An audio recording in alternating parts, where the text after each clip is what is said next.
Yes, thank you, John. Yeah. Still up? Perfect. Thank you for your help.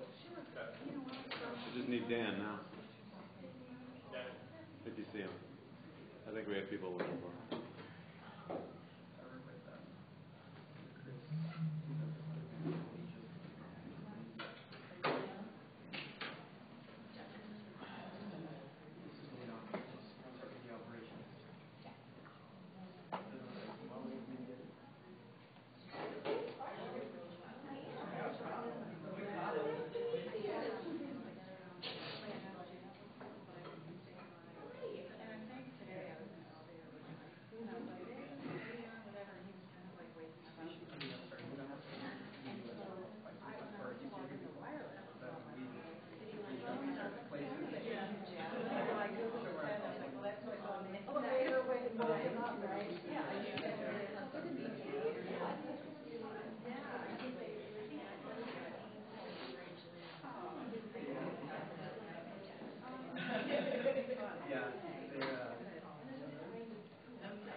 Sometimes I despise phones. I truly do. Testing.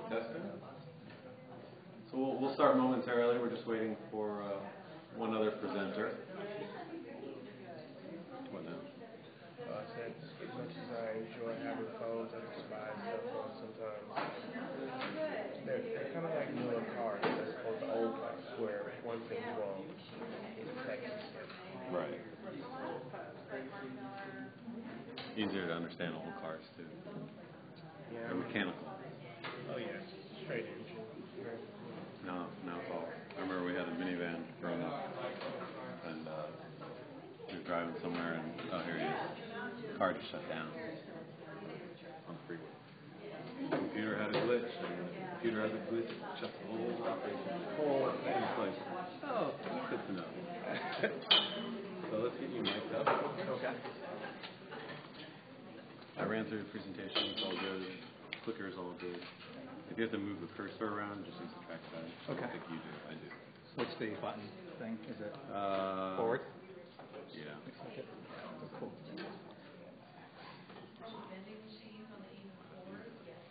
That's cool. So here's your microphone, sir. Okay.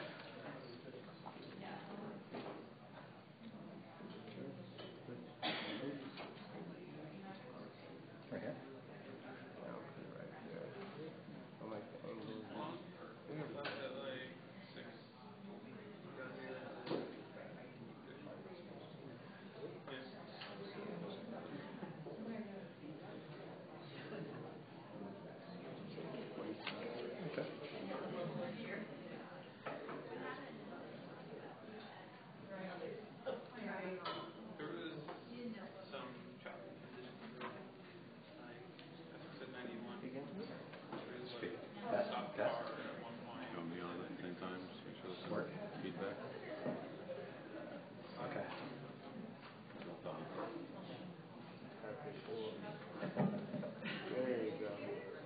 Take us to the bathroom.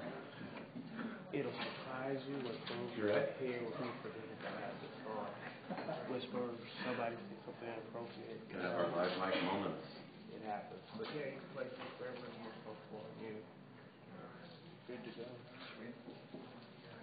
Okay. Do you mind? Are you staying in here? I'll stay for a second. Yeah, make sure they can hear you good. Yeah, we should probably shut it. Kate, can you grab the door just when... Good afternoon, ladies and gentlemen. Thank you for joining us for Agility for Agencies. Before we get underway, a little bit of housekeeping reminder. We're encouraging everyone to tweet the central desktop hashtag and get that raffle entry. The near sunset flight over the Pacific Ocean will be really special right before dinner. So if you're interested, that's the way in. We are here to talk about agility. It's kind of a buzzword you hear a lot about, and we'll dive into that a good bit. But first, as the slide suggests, I'm Darren Tarlow. This is Dan Hitomi. Hi. And we are both former ad guys across many aspects of the agency space, from creative to account to even technology. We've kind of been there and done that. So we bring a lot of that experience to the client side, and in this case, the product side. So at the end, questions, feel free to ask about any area or arena, and we should be able to field as best we can across the whole agency ecosystem. Today, we want to look at the trends that you guys are experiencing. So some of this should be very familiar, things you're seeing in the marketplace. Talk about those trends and kind of this move towards agility. And then how, with the tools you already have in SocialBridge, how SocialBridge can help you to adapt and really take advantage of and become more of that agile agency for the future, where everyone seems to be going right now. So we'll start with this fun little picture and mnemonic device. If you think about the last time you had a physical, it's probably easy to remember. Maybe you get a tongue depressor down the throat. But for the A's of agile marketing. We'll talk about 3 A's, and hopefully, if nothing else, you remember the mouth picture as you leave. So those A's, aware or awareness, adapt, adaptation, and adoption or adopt. Again, we'll look at how each of those plays into the modern agency and the agile agency, and what those components mean, and how agencies today are using those 3 A's. And then we'll go deeper into how SocialBridge can help. And a lot of this is stuff that is common to you guys, but it's underutilized, and we hope to shed some new light on SocialBridge functionality that maybe you're familiar with or maybe you know existed, but hopefully we can show it in a light that you can see a new functionality for and utility to get out of it. So awareness, obviously you don't know what you don't know. We've all heard that. And there's a lot to know right now. Before going too far into that, I'd like to start with kind of where we used to be. Advertising, this sort of breakdown should be familiar to all of us. It used to be pretty straightforward. You know, you had your print, you had your TV, your radio, outdoor, and even online, going back 10 to 15 years. And of course, there were subsets of that. You'd have your newspaper and your publications, maybe local cable TV. Online was pretty much online and banner ads and websites. But it was something that was familiar to us and comfortable. Fast forward to today, and it looks more like this. And that's a lot. There's a lot of information. There's a lot to know. There's a lot of connectivity that's required. So even your aspects of print that should be standard print aspects can now have QR codes in them or Microsoft tags and bring with them a whole another level of connectivity and interaction that didn't used to exist. And this complicates any number of campaigns and things that you have to think about when rolling out. So that connectivity and that information is a big part of this awareness. You have to be aware of all these things. And the fragmentation is massive as well. These things keep splintering off into other niche technologies, and we'll look a little closer at this in some future slides, but there's a lot to know. And it's not just agencies. What used to be online is now under this umbrella of digital, and digital can represent everything from mobile to search to social to location-based, you name it. Your clients are responding. They want to know. They see maps like this and they see opportunity as well, but it's an opportunity they understand less, and they look to you for that kind of understanding. And with that comes a pressure for metrics. How are these things going to perform? Even when you have something as ubiquitous as, let's say, Facebook, there's still going to be discrepancies and arguments over how it does perform, how well it performs, how effective it is, as witnessed by GM's pulling back from Facebook. And that's pretty recognize and easy to discern and understand kind of thing, Facebook advertising. If you're talking about location-based something or other, you're going to have a harder case to make. So there is that pressure for ROI. There's also pressure from clients for innovation. You know, they want to know these new things. They want you to be bringing this to them. So again, the awareness of what's current, what's happening, what it means, how to implement it, but also what's next. Clients are very keen on those types of things. A couple of interesting facts. The top 3 causes of friction right now between agencies and clients starts with lack of industry knowledge for their industry. There's also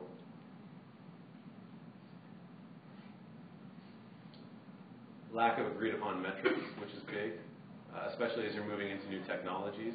How do you metricize it? And what do those metrics mean? How do you tie them back into your KPIs? That's very important, especially when you're dealing with corporate clients.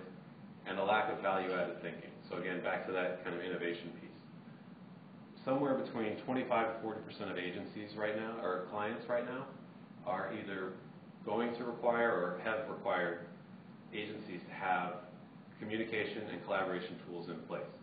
So if you take those 3 points and then you add the communication piece to that, there's a lot of pressure on you guys to keep things going and to keep revenue positive. So that's kind of a background. How are agencies staying aware currently? The first big piece is research. That's pretty obvious. You have to have your finger on the pulse of what's new, what's innovative, what news, what things are developing, how things are changing, what the implications of those changes are. And there has to be real-time components to that as well. Todd LaFelt, who is the Managing Director of User Experience at Engauge out of Brooklyn, he relies upon a digest that he gets daily. And it's pulled together from 1 to 2 full-time staff members. And they cull in, the web, everything, and compile this for him. And he relies on that. That's how he stays current. Everyone's not going to have those kind of resources to devote. But the notion there is what's most important. That if you can find your sources, find the sources that matter to you, matter to your client's business, and create this kind of a digest or source that you can take 30 minutes a day, think of it as your morning dashboard, and kind of pour over this. You'd be amazed at just what kind of a baseline that gives you. It's not the end-all be-all, but it's a really important first step in the research game. On top of research, resources are a very big part of staying aware and being able to keep this awareness. The 2 areas that we'll focus on there are one, the T-shaped talent, another popular buzzword right now. And the key here is that in addition to finding that talent, you have to be able to create the environment to maintain that talent, retain that talent, so that they're not going to Google or the next hot thing out of South by Southwest, and they're staying within the agency. And this is critical as you move into a more digital role and you want to provide that for your agency customer or your clients. You need to be able to have that talent that can marry design with programming and UX people. That really is where the future is going. And network. So when we say network here, no matter how much you can bring in-house, you can't do it all. But we want you to be able to do as much as possible, keep as much revenue in-house as you can. The network of resources, even if you can do 60 to 70% of that earlier map, that last 30%, you still want to have a good shot at retaining that kind of those services for your clients. And your network is key to that. So your network of vendors, trusted resources, you're still going to need that. And being able to maintain and grow a database of that and manage that kind of database to know that a vendor is good, you've worked with them in the past, it's centralized, it's something that you can all tap into, and it's not information that resides in individuals' heads in different departments. A lot of times vendor relationships are personal relationships, and you have to talk, well, ask John, he worked with that guy, he knows what he can do. And you have to really extract that information from your agency and get it centralized so that you can manage that moving forward. So research and resources. How does SocialBridge help in those 2 areas with this awareness problem? The newsfeed widgets are, like I said, a great place to start. So we have widgets widgets that you can bring in RSS feeds. If you find your sources, you can bring those into workspaces. You can bring those into your wikis and really have quick, easy access information that you can scan in a short amount of time. And this is just an introduction. We're going to go into each of these aspects and show you in more depth. The share page bookmarklet is another great layer that you can add on top of that. So if you're utilizing RSS feeds to have that kind of baseline, the share bookmarklet allows you to take any page, any information on the web, and share that and start a discussion right away just from that page. And think of as layering that on top. So if you have your feeds, and then you get information from a forward of a forward of a forward that maybe you don't normally read that publication, but you stumble upon something, that's a great instance where the share page bookmarklet will help you to bring that information in and start a contextual discussion right away. And then mood boards are a very exciting feature. If you guys were in on the product roadmap, I'm sure you heard about that. And Dan will talk more about that as well, and just what that can mean for creatives. We see a lot of potential for bringing creatives into the system and giving them some of the tools that already exist in widgets and share page for compiling information and resources, but doing so in a visual manner. So there's research, and then resources. Knowledge bases are fantastic. Whether it's information on an industry, information on one of your clients, preferences of theirs, past history, if it's for employee onboarding, really anything that's your go-to information can be centralized, and it's this idea of bringing that information to one central point and making it easily accessible, Wikipedia style, very user-friendly to navigate. And finally, forms and databases can be used for lots of things, but in this context, it's about organically growing that network of resources, of vendors, and being able to look at that in a quick way, filter it for, I need Flash programmers, and all of a sudden you're just looking at all your Flash programmers, and then you want to filter by quality of work. What have they done for us? And that kind of power is in your hands to build that kind of a network and really tailor it to what the needs are of a current project or campaign that you're running. So with that, let me hand it over to Dan, and we'll go a little deeper into each of these areas. All right, thanks, everybody. Good afternoon. So what I want to do actually is I'm a product manager here at Central Desktop, and we obviously have some more market trends around here, just around what's happening around the agency space. Obviously, I think everyone here is thinking about how does this apply to me in terms of being a user of Central Desktop. And as a product manager, I think it's important for me to explain a little bit about the intent behind some of these features. Ultimately, we don't know how some of our users are going to end up using and applying these features towards their work. But my hope and my goal through this presentation is to just present maybe a couple of these features such that every one of you takes one item here and tries to use it and apply it to your work every day. And so to me, if we're able to do that, then I feel like we've been successful here. So let's talk about some of these things. And I'm going to take this a little more personal and talk about how I think this would help in terms of me being at an agency. So let's talk about the newsfeed widget that Darren mentioned. So one of the things that I found when I came to Central Desktop was I was very impressed with the notion that I could come in day one and become immediately aware about what I needed to be aware of, right? Whether it's certain industry news or certain internal resources. And I think that's the purpose around some of our newsfeed widgets, which is being able to at least have a good starting point for people who join the agency such that they're immediately brought in to the entire kind of environment and industry, right? Just understanding what are the things that they should be looking out for, what are the key kind of trends that people should be looking for. I think this is a great way to basically share that resource amongst all the people within the agency, and especially new joiners, new people coming on, just getting their feet wet for the first time inside the agency. I think it's important to give them a lot of these externally available resources that are available for them to actually start learning about the business. Let's talk about the InstaShare web pages. This is actually a very cool feature, probably very underutilized, which is how many of you have used Instapaper? Okay, so this is all about convenience. We all browse, we all learn about new trends and new information every day by just browsing. And we've essentially created a bookmarklet that allows you to just create this bookmarklet on your browser, and if you want to share this with the rest of your organization, you can.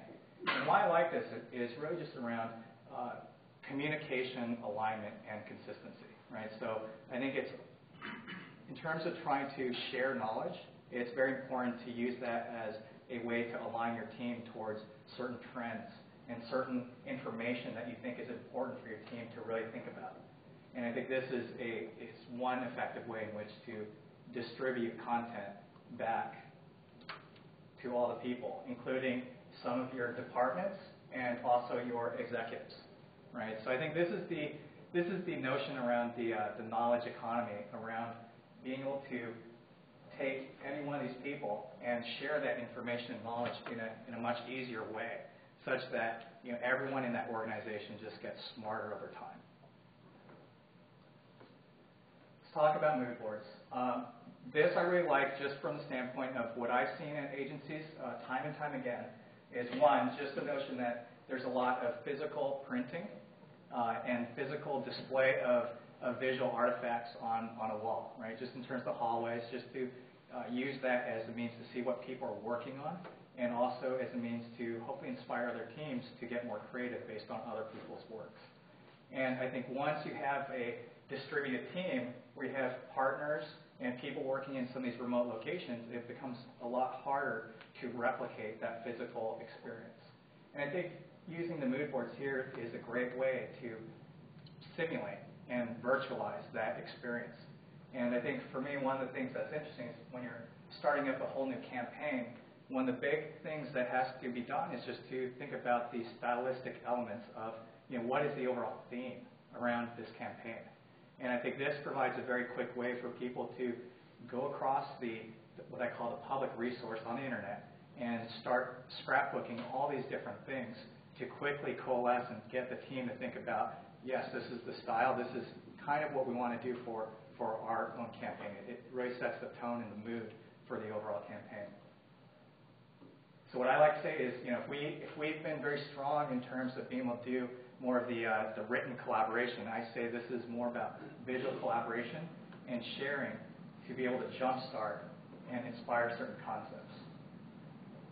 Right? So this is a great application in the sense of, if we're doing a campaign and we're just trying to figure out the overall theme in terms of colors, right? This is a great way to just start clipping out certain images across the website so that people can quickly contribute different ideas into this space and be able to quickly narrow down, yes, that's the style that we want to go for this next campaign that we're launching with our clients. Okay, let's talk about knowledge bases. This one's pretty easy. I think this is around decentralizing go-to resources. Just again to make it rapidly accessible and really increase that ramp-up time for people. Right? Whether it's going to be a contractor or an external participant, even a client, I think there's always the notion around these project-oriented work that agencies do, and so you need to quickly get people up to speed. You want to minimize the time that people are spending trying to get familiar or looking for things. There's that ramp-up cost that you want to basically bring down as much as possible. And I think this is a great application for just the most basic, simple intranet case, which is publish your information. Make this into a central resource such that people know where to go, whether it's a client workspace or it's just some intranet or best practices around here are the things and procedures that we need to do in order to start up a project, do this type of campaign or do this type of work.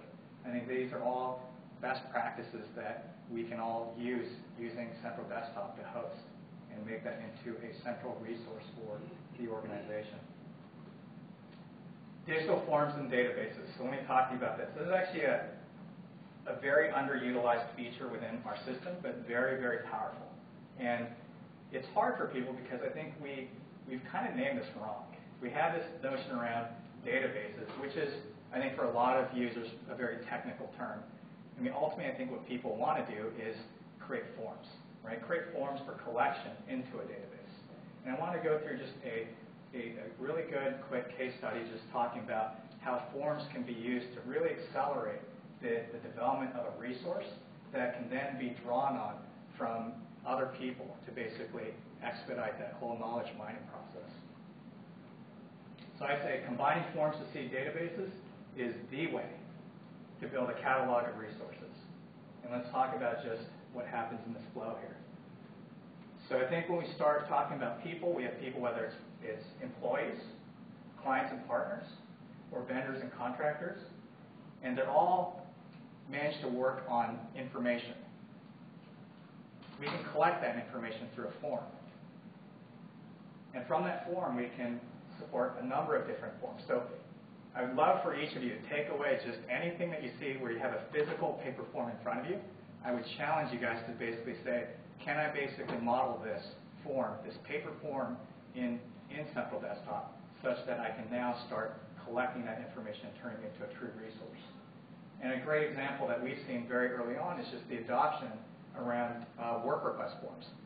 There's always these one-off requests that come in from the client, and this provides a very standard way to collect the information that you consistently need.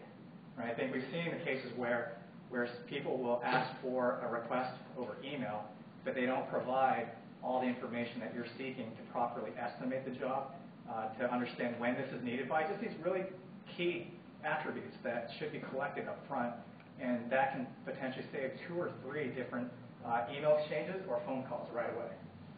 So forms is a great way to somewhat standardize some of the process up front and try to prevent all the kind of disruptive communication that happens downstream by not having these simple pieces of information up front. So from there, this is the great part about our system, which allows us to hold this information in our databases.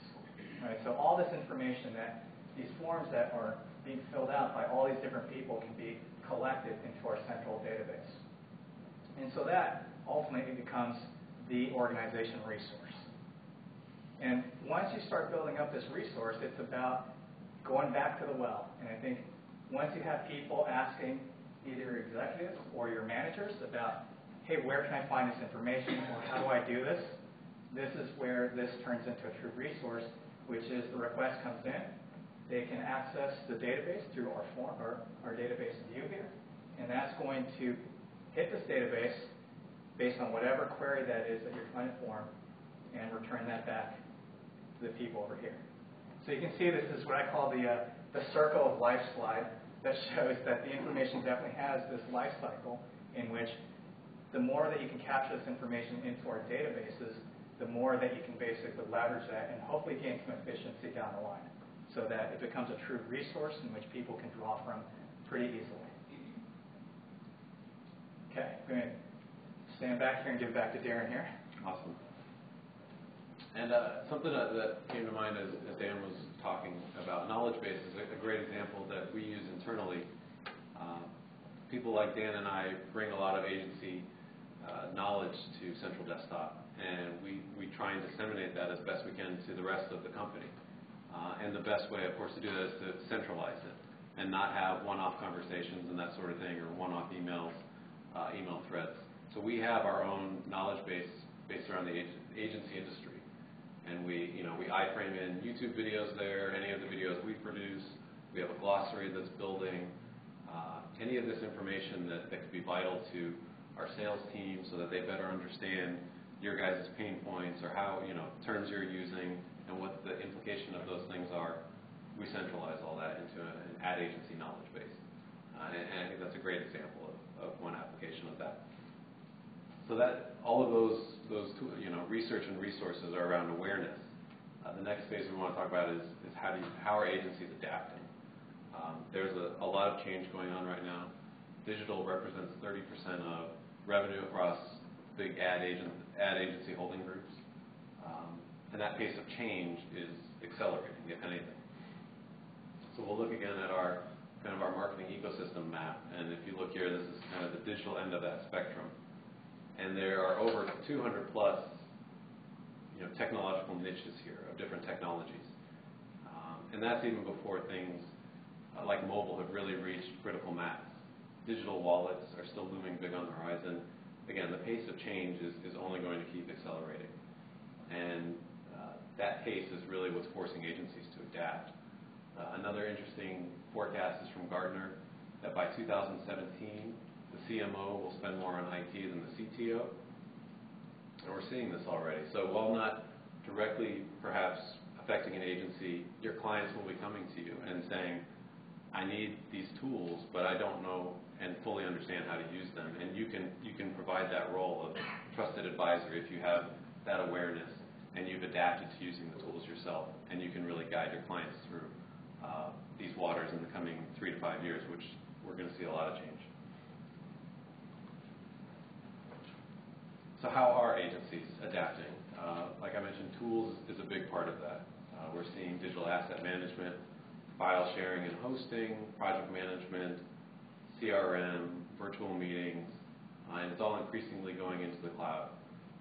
And this is a very short list of what is actually a long list, and we could go on and on about that. So you have to have tools in place on top of awareness, and those are what allow you to act and implement on that awareness and be able to execute against it. The companion to tools for adapting your agency is organization.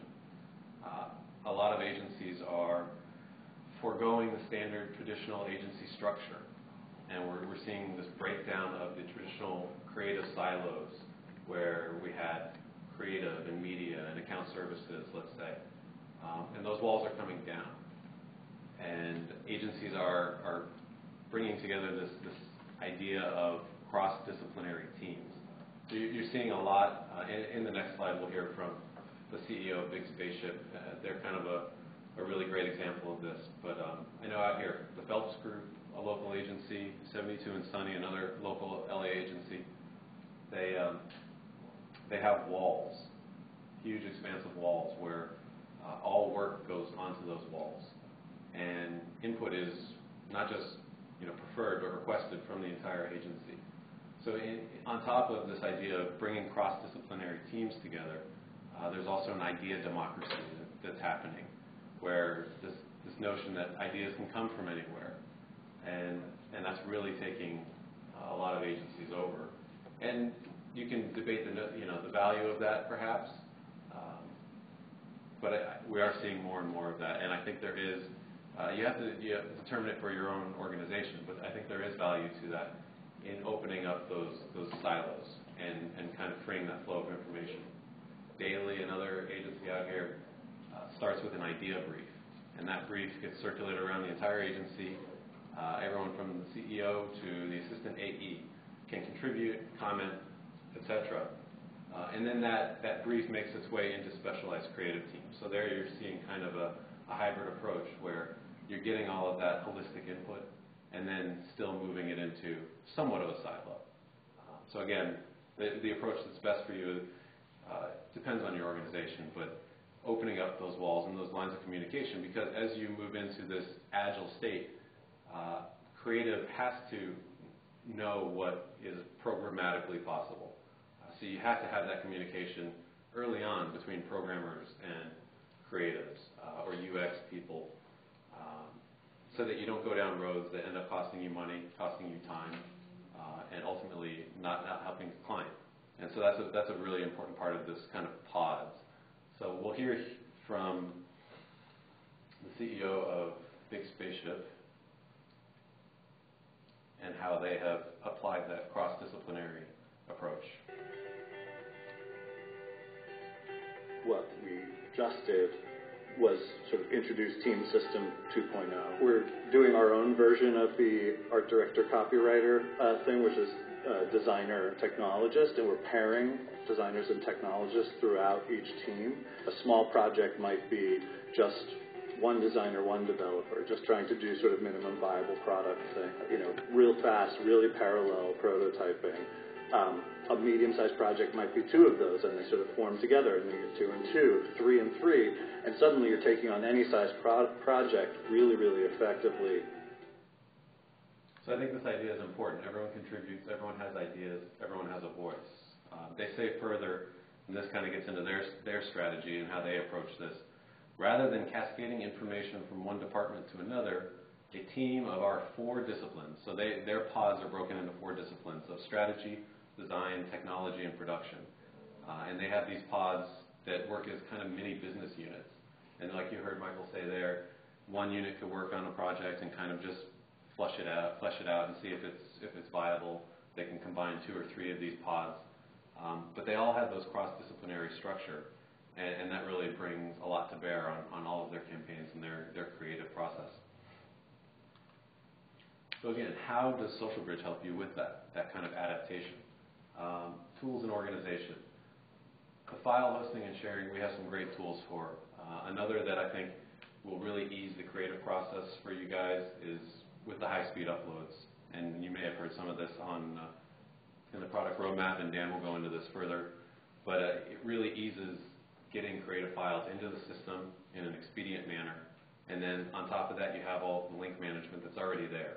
And being able to share out, it completely kills the notion of FTP being necessary and things like that.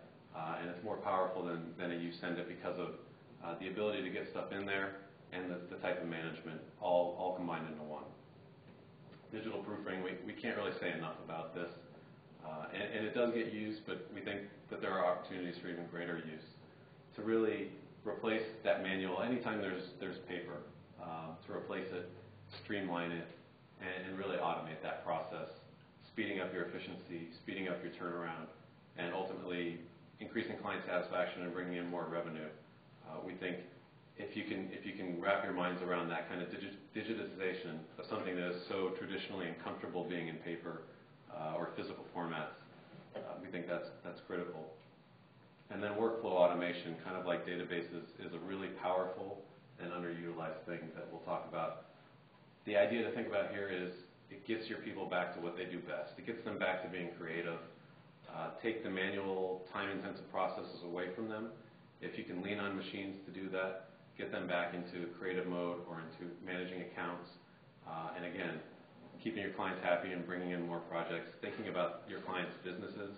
If they can spend more time thinking about the client's business, coming up with ideas, goes back to that innovation that clients are saying they're not seeing enough of. So giving your people the time to do the things that you hired them for. So those are the tools we'll talk about. From an organization standpoint, we don't advocate you tearing up floor plans right away and kind of embracing this open workplace. But you can do it virtually, and you can take kind of the steps to that, because there is a lot of value in that. If you can achieve this cross-disciplinary workspace idea, you can kind of mimic those types of physical pods that some agencies have gone full-fledged in adopting. And if you're not at the point where you can do that, you can at least see how does that idea of democracy and people working together from different disciplines really affect. Maybe try it on a project and see what the outcomes are like. You might surprise yourselves with the kind of outcomes and things that come about. So let's take a deeper look into that. Sure. Thanks, Darren. Yeah. So let me talk to you a little bit about the features that we have in our system that line up with Darren's theme around adopt. And I think for me, it's all around being able to move a little bit quicker. I think right now, just in today's market, it's a 24/7 work model, and I think it's important to be able to be very quick and agile in terms of being able to respond to work requests and to be able to do any other activity. And so I think being able to be responsive and also minimizing some of the low-value tasks that we all do is very, very important. So let's talk about Aspera. How many of you here actually know about Aspera? Okay. Let me give a quick primer in terms of what Aspera has done. Aspera is a media-grade technology. They've been exclusively working with a lot of the major media and global broadcasters in the world. And what they were ultimately solving was a problem with the speed in which you can transport some of these larger files. And I'm not sure what the behavior is right now, but I think what I found is that with people moving more of their information to the cloud, we're testing the boundaries of the system a little bit more in terms of how big can this file be that we can upload? How quickly can we get this file up in the cloud? And I think we're finding that we can actually upload larger files, such as video files. Any rich media file tends to be a little bit larger, and knowing that we can actually get it there is reassuring, but I think we typically find that there's some transport problems in terms of, hey, this thing's taken a really long time to get into Central Desktop. And we've seen that demand over on our side in terms of some of the customers really challenging us to hold these bigger and larger documents, and obviously we start running into some challenges associated with actually uploading these documents to our system. What we've done is partnered with a company called Aspera, and they've focused on making the whole transport process more efficient. So this is coming soon, and we're currently in customer trials, so we're still trying to work through just making sure that this works reliably and is stable for all our customers. And our first phase of the rollout for this is to offer these two new options that allow you to upload using Aspera, a single file, or even an entire folder. So if you basically have a bunch of files under a folder, you can pick a folder and then get that into Central Desktop right away. So the proof is in the pudding. So let's talk about what kind of speeds are we actually witnessing here. And we've done an early trial with one of our customers, and they've actually tested a 55 megabyte file upload. Using the normal method of upload, we saw that took about 1 minute and 55 seconds. Using Aspera, it cuts it down to 46 seconds. Right, so that's really 60% time savings, which is huge in terms of the amount of assets that agencies work with, in terms of being able to get it in there and then ultimately sharing it out to some of the people that need those files. That segues nicely over into file sharing. And the way that I'll call this is, can you say Dropbox with security and tracking? Because I think, for me, I'm not ashamed to say that I do use Dropbox. I think it's a great tool. But I think there's some things that actually we do better. What are those things? And I think this is one of the things that I'd like to highlight within the audience here to hopefully give this a try to use this more and see if this is something that has high value, high utility for you. And ultimately, the more users that we have around some of these features, we're going to encounter some requests on, hey, this would be even better if you made it like that. And that's the type of feedback from a product standpoint that I definitely appreciate, to see the actual usage and seeing people start to actually come forward with some suggestions to make a certain feature or area better for us. So let's talk about the sharing. So you can take any document in Central Desktop today and actually name that link and then set an expiration date. How many of you guys know that you could do this? Okay. How many of you actually use it on a regular basis? Okay, actually a fair amount, which is good. So this is encouraging in the sense that it's reinforcing the ability to do this, which is to take a file. And how I like to use it sometimes is if I'm sending a file to a specific person, I like to name that, right, with the person's name that's going to receive this file, or even to a group of people. And if it's sensitive information, I can actually set an expiration date to this so that link becomes deactivated after that time has passed. Right, so once you basically set the name of this link, it will generate this shareable link that you can just copy and paste into your email. And I think we had a question earlier today in the roadmap session just around how do we basically share some of these documents easier. This is one method. Definitely one way to create this link and then distribute that link to other people, but in a much more controlled manner than you can do with Dropbox today. So this is the other nice feature, which is once you've created this link, we actually manage that information. So if you actually go back to that share, there's actually a manage link section, which allows you to actually take a look at the links that you've distributed. So you can create multiple links as you want and distribute those to a number of people. And this screen here represents the information around each of those links to give you some management capabilities. One of which is just seeing when that link is going to expire, if that link has been accessed or not, which is, I think, pretty huge. Being able to see that I sent this link out to these different partners, and having seen that someone's actually opened that is great. And then finally, if, oops, wrong file scenario, you can delete that link, and that person is now cut off from accessing that document. So this is a great example of taking some of our existing features and hopefully inspiring you guys to give this a little more of a try and seeing how it works for your business today. Let's talk about digital proofing. I love digital proofing. I actually think this is, I recognize this is a very difficult process, and I would love to say that we've solved the proofing process. But all I can say is that we're getting better and we're working on it. One of the things I found, even for me, I've actually introduced this to an agency that I worked at, and it was around just enabling this collaborative method of review and approval around proofing. And I think consistently what I find is that everyone feels this pain within an agency. The analogy I like to give is it's like a boxing match, right? It's Ali versus Tyson, and then we're going to go through a bunch of rounds until we exit out of this, until someone gets knocked out. And that's what I think we see within our system. And I'll be the first to admit that we can do this better, and we're working on making this better. But let's talk about just even the notion around the value of doing a digital proofing process. I think historically right now, a lot of the proofing process is paper-based. I've seen people use Adobe Acrobat as one way to shuttle the markups back and forth. It's still using a lot of emails, a lot of adding that file to an email, attaching it, and then still running into the problems around, is that the latest version, is that the latest version? So there's still a little bit of confusion by doing the what I call the Adobe Acrobat model of proofing.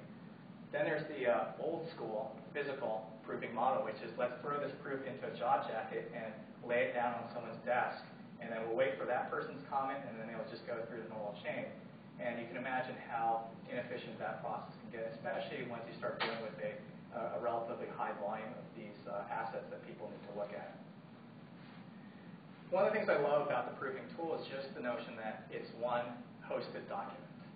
So no matter what, when someone opens that proof, they're always looking at the most recent version. So there's that whole notion around, are you looking at the right version because I made that slight change? That gets eliminated. Right? So everyone's guaranteed to be looking at the most recent version. And there's also additional cool little tricks around here just around the side-by-side compare. Right? So to me, one of the things that our proofing tool solves is just around that when you try to describe a little change that has to be made within a visual diagram like this, how hard is it to describe this element on that page using text? It's extraordinarily hard, right? And I think it creates a lot of confusion just around trying to describe what it is that you're asking to change. And that's why I think there's a lot of effectiveness around just using visual markup tools like this, or even Adobe Acrobat. It does a great job just around being able to mark up visually and then point to this thing that needs to be changed.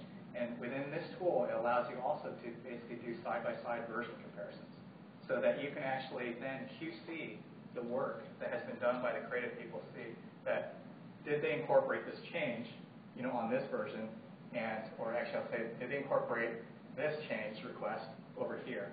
And you can do that side-by-side comparison, so that really rapidly shrinks down the proofing cycle time, because they can quickly just look at it and then confirm, and then it's approved and ready to go to print or go to broadcast. Let's talk about workflow. So I like this equally as much as the forms and databases. And so workflow obviously has a lot of different meanings, and so I'm hopefully here to somewhat demystify this, and also hopefully inspire you guys to just take some of these ideas and see if you can implement this in one of your work processes. And I think around workflow, the biggest value here is to be able to recapture time through automation, and then ultimately taking back that time to focus on other work. So the way that our system works is just really around making sure that we have things that we're watching for. And we do this manually, so I think this workflow should always be looked at from a manual context and think about what are the things that I actually normally look for. And once I get it, I'm going to do something with it. And I think the easy ones are around folders and files. I receive a file, I'm going to do something with it. Information. So I get information from email, and then I'm going to do something off of it. So what do we do with these things? Once we receive something from somebody, we send an email out saying, oh, I got this, do this. We assign tasks. Can you do this? Update a record. Now we've gotten this. Let's make sure that everyone is aware of the latest status updates. And there's other actions. In our system, we've also tied in workflow with our proofing tools. So think about how this is being done today. right? Let's take Central Desktop aside for a second, and let's talk about manual workflow. You can probably think of a number of activities that you do every single day where all you're being is a manual router, right? I get this, and I'm going to send an email to tell people to do this. And that should be your signal for an opportunity to potentially use workflow to make that more consistent and hopefully ease the amount of effort you're doing just doing these very manual tasks, right? And so we talk about just some of these use cases around manually notify people when a file is received or delivered. I got this file from the client, right? And then you send that notification out to everybody. I got the file, here it is. Manually assign tasks when a request is made.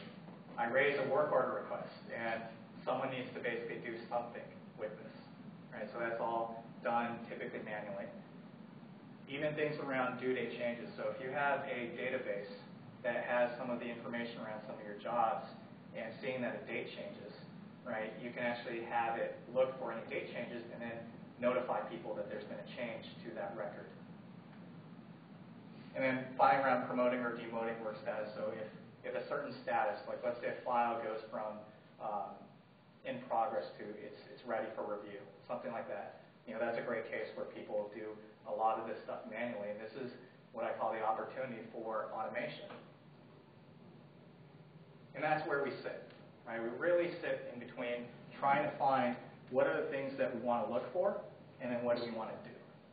And so if you can think of those scenarios, come talk to us. Come talk to us and let's see if we can basically use Central Desktop to model some of those pieces and hopefully recapture your time using workflow.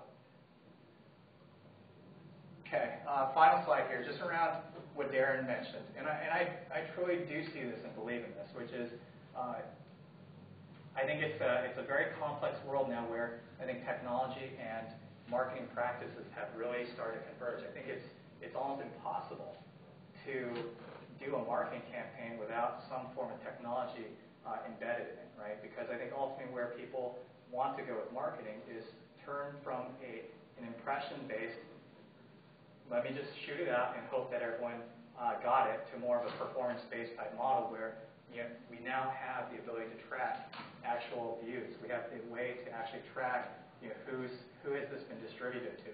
And so I think that overall need is driving technology closer to actually all marketing campaigns. So in combination with the notion that we have all these resources now, whether it's internal resources or external resources, there's an importance for people to be constantly on top of the latest trends. And we know this market's moving fast. And traditionally, from that worker perspective, you have people within your organization that have to understand what the client's trends and needs are, and then also manage that against what the agency objectives are. Right? I mean, we would love to say, like, go spend all your time on that and make the best creative you possibly can, but we also know that they have to adhere to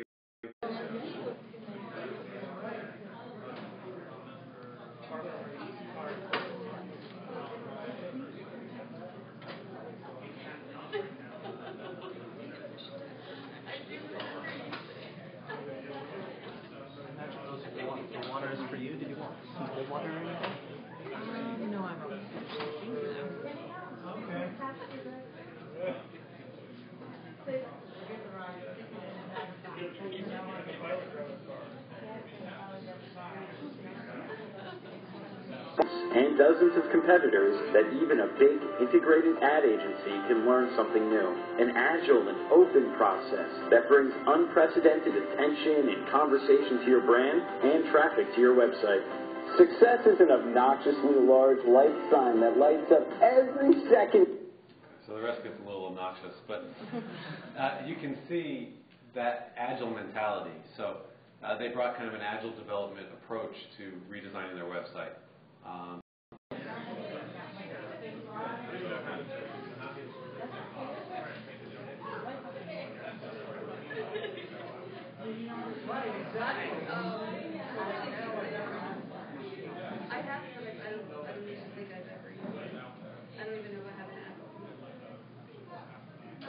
Okay, so we'll go ahead and get started.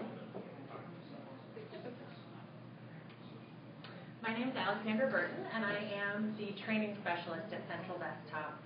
Unfortunately, my coworker Kevin Lewis, who was going to be joining me, had a family emergency, so won't be here. So it's just me today. But we actually will also have a guest appearance from one of our customers. So thank you all for joining me today. This is the quest for laziness, and we're just going to go over a few pieces on how to identify some areas of automation or ways to simplify the way that you work to make the system work for you more. We'll take a look at ways that this can be applied, big and small, for the individual user, as a group, so perhaps for a whole workspace, and then also from the company administrator perspective. So we'll go ahead and jump right in with how to trim the fat. So one of the places that you're going to want to initially look to identify ways to simplify your experience is your email inbox and outbox. While Central Desktop allows for integration with your email and allows you to work with that, it is absolutely not a replacement for working with email. And oftentimes you may find when you're looking at your email client that there are certain things that find their way out of the system. Some email communication that perhaps could be best suited by being brought back into Central Desktop. So things that you'll want to look at are common interactions. Can things be moved into a discussion when it's certain people that you're always having just email communication with?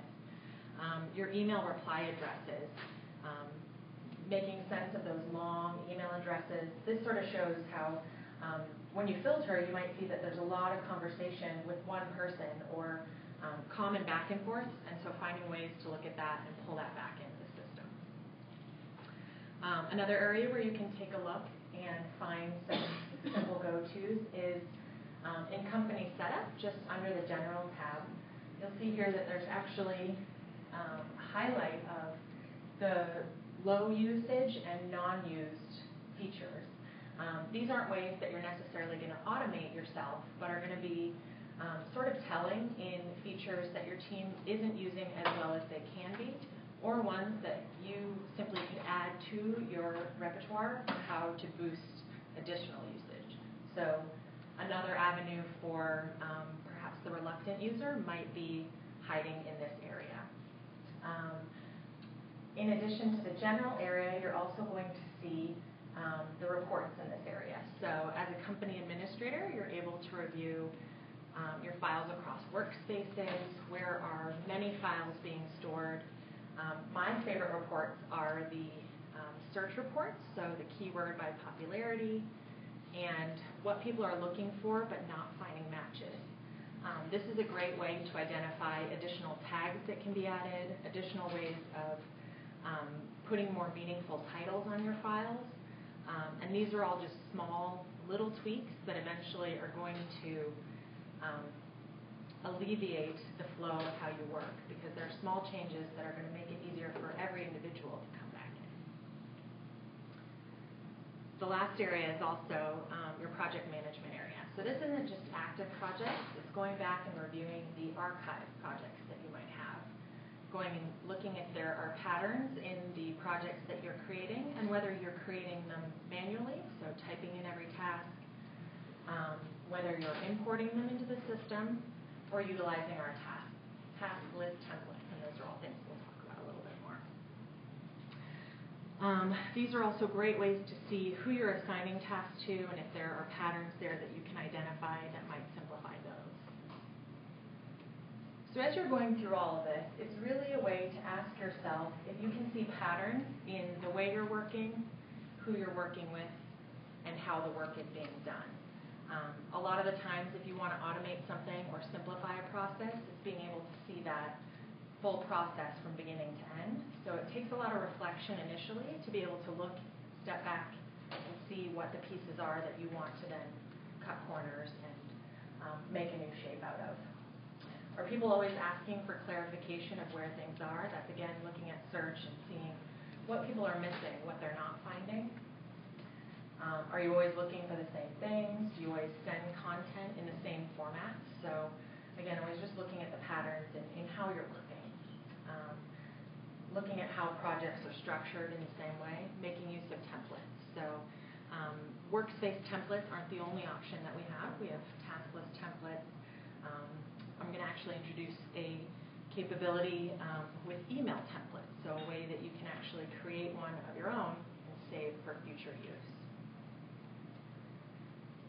So we'll jump right into the first. Oh, cool.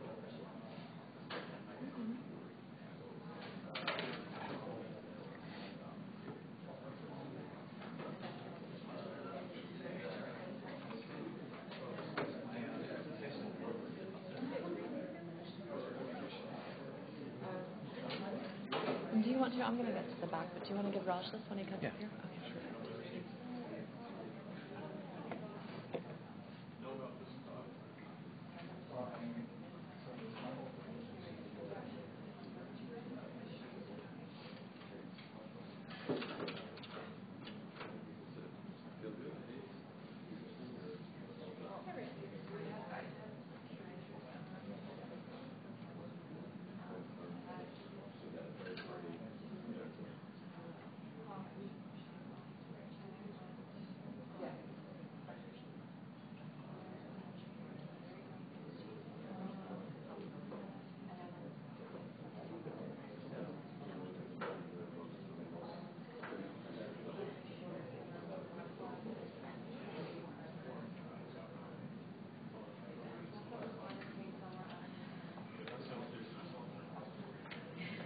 Good as right. It's like sitting in a spare. Upload. A couple bottles. Dan. This guy, probably on your shirt, kind of is the best way, and then just suit jacket or something like that.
Switch on. Are you okay with this streaming? I know there were a couple areas that we would not include. Should we finance? Okay, and we can lock down video afterwards if you want. Before anything goes out, definitely just for you guys to make sure that we're adhering to that perspective. Okay. You should be back in. I'll grab just a couple of cups. Oh, there we go.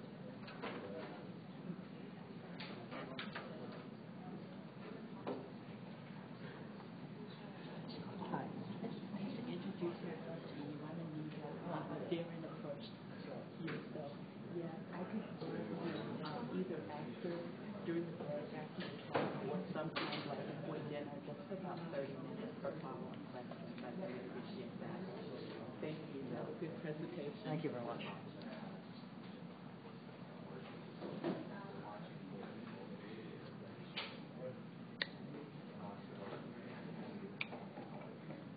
Test, test.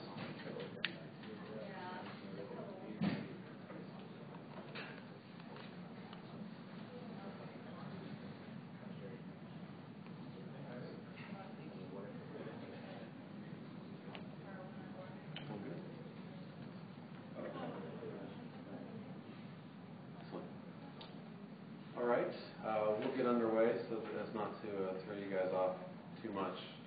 Quick reminder that after this there will be a 30-minute break, and then we'll be moving back into the main session for the remainder of the day, main hall. So like I prefaced at the end of the last presentation, Dan and I talked a lot about how you can deploy SocialBridge to really keep yourselves agile and at the forefront of what's happening but it is great to hear it from another agency and see how they're doing that, and that's precisely what we'll do today. I have with me Raj Chowdhury from Engauge.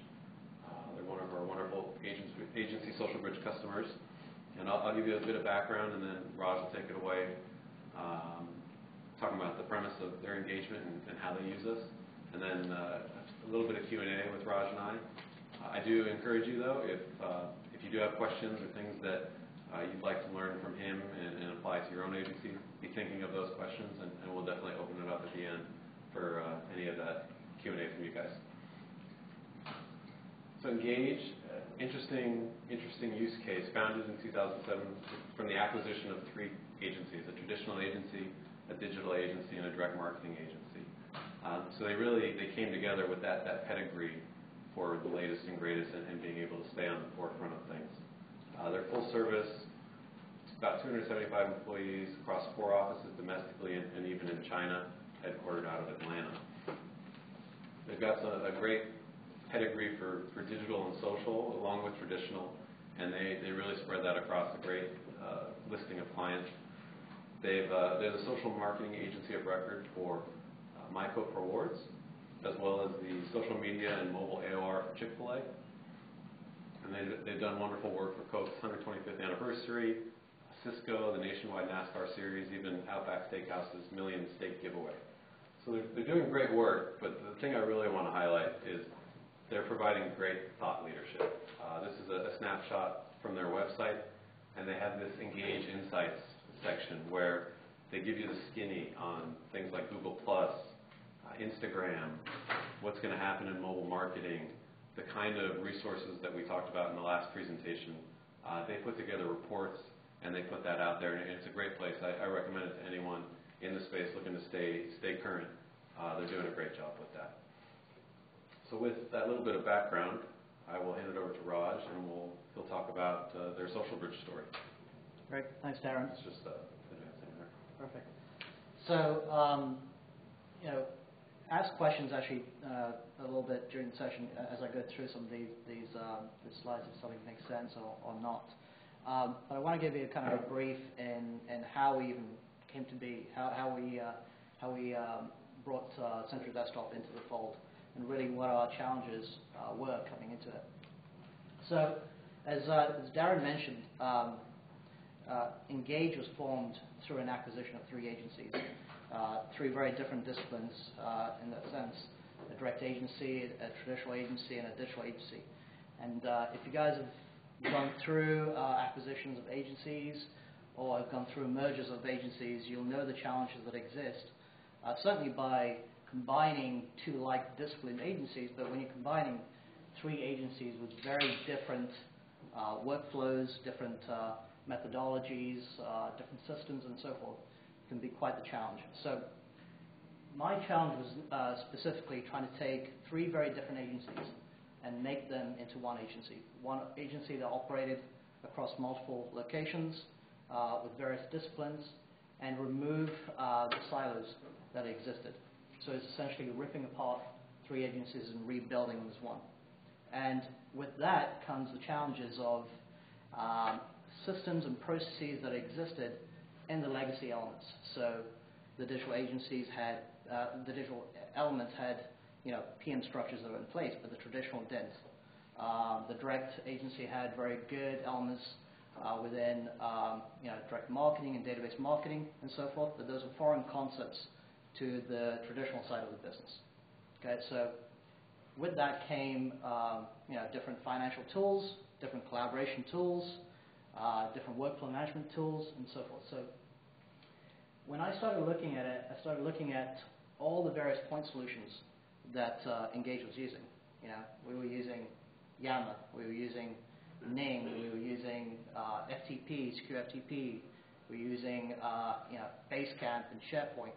But those were all being used either from a specific department, in the sense that the creative team would come up with what they wanted to use, and that's all they were going to use.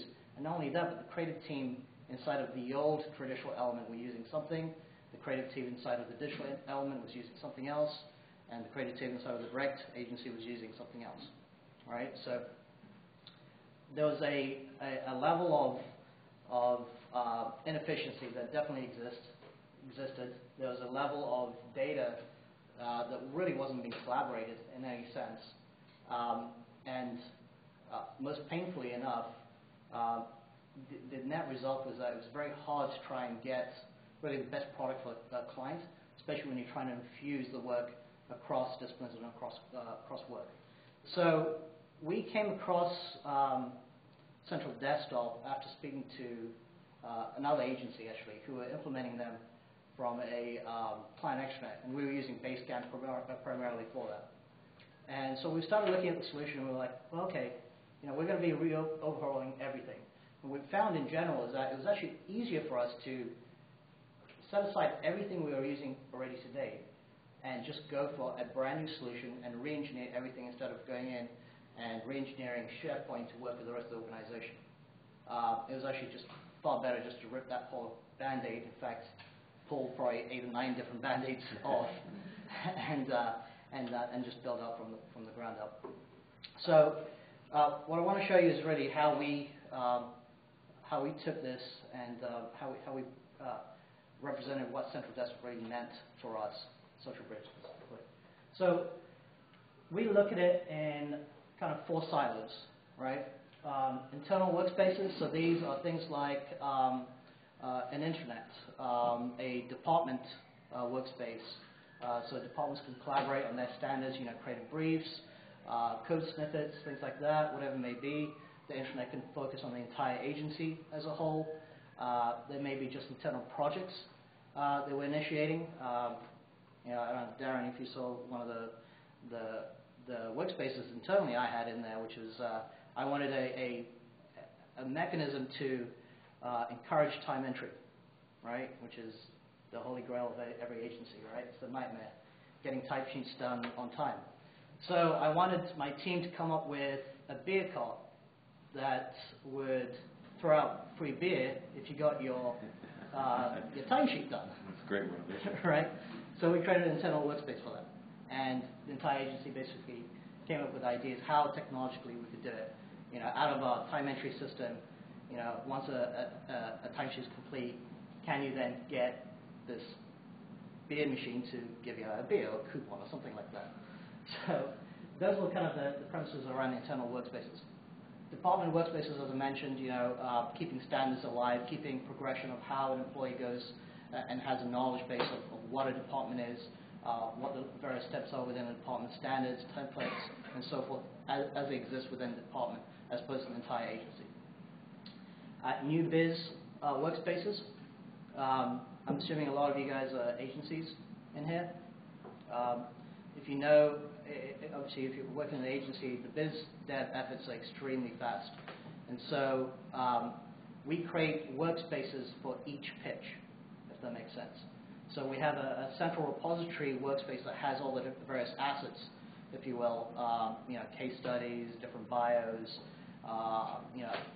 slide snippets here and there, and then we construct a workspace specifically for pitch, where the team can come in very quickly and they have shared elements coming in from the main BD workspaces.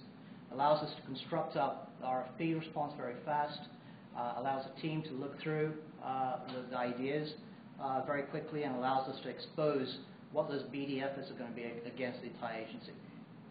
And then last but not least, client workspaces. Okay? For us, a client workspace is really the central point for a specific client. So in a case of a Coke, we may take a specific brand like Dasani and have a workspace for Dasani.